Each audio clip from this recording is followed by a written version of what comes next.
professor, physician, epidemiologist. I am Dr. Sri Banerjee.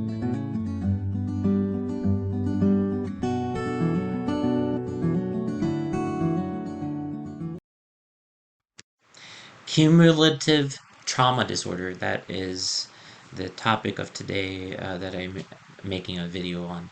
Hi, I'm Dr. Sri Banerjee, core faculty for the College of Health Sciences and Public Policy at Walden University, and in this video, what I'm doing is trying to go over the concept of cumulative trauma as it pertains to occupational health. But more specifically, looking at this specific paper from 2019, which is looking at mobile technology and the cumulative trauma symptomology among millennials.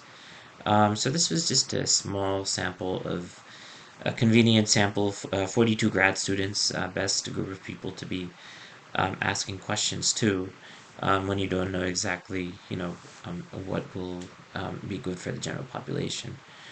But overall media consumption has just gone up, and so handheld mobile technology and the trauma that it causes within the wrist is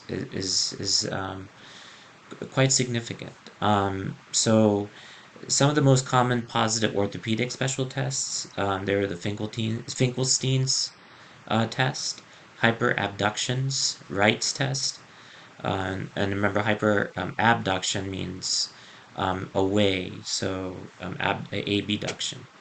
So the abduction of the wrist is like this, Wright's test, and then elbow flexion test, which is indicative of de Quervain's tenosynovitis, thoracic outlet syndrome, and cubital tunnel syndrome. So all of these things were seen as a result of potentially overusing mobile devices. And so the results explain this a little bit more throughout the tables. You can take a look at the sample demographics of the participants. There were 46 participants.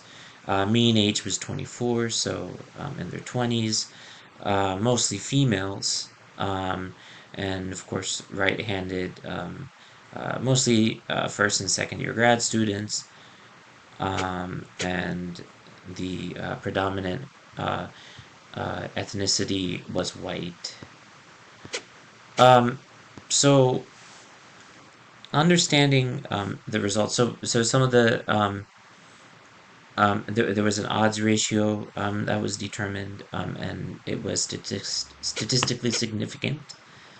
Of course, you would expect, when you look at this confidence interval, you would expect quite a wide confidence interval because of the fact that the sample size is just so small.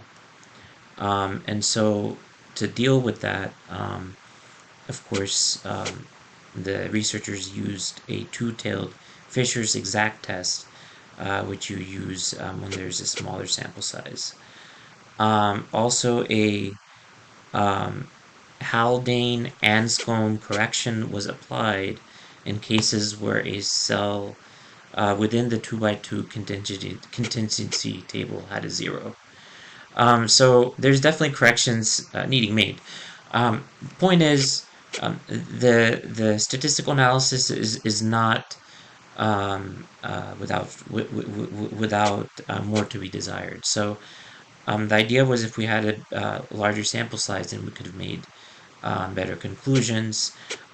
Further than just bivariate analysis, we could have controlled for certain variables. Regardless, what we have here is the idea that as the students are utilizing computers, utilizing laptops and phones, and so musculoskeletal symptoms actually follow from that.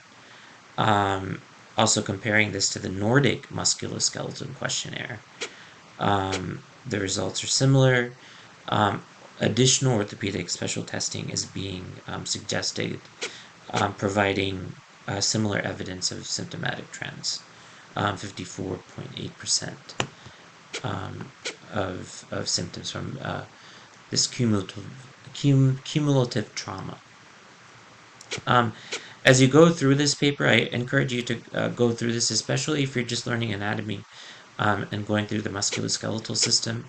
And the other group of students this might appeal to are those that are doing a orthopedic rotation or residency something. This is a very robust article of something that is studying a phenomenon which is not very not commonly known about, but using a small sample size, doing a pretty good job of not only analyzing the results, but then comparing it to other previous studies, and then also, more importantly, providing with specific orthopedic tests, which can also be, which can easily be done in a family medicine setting, in primary care as well. But it's just a matter of knowing the specifics of the types of trauma that are pertaining to occupational hazards. Um, so people think, distance learning or and any sort of just holding the phone in and of itself cannot cause trauma, and then cannot cause long-term carpal tunnel or osteoarthritis and other things. But the fact of the matter is, even holding electronic devices and many of these things, if not alone causing disease, contribute to additional diseases, which we should be having a high index of suspicion of when looking in the clinic. Thank you for listening.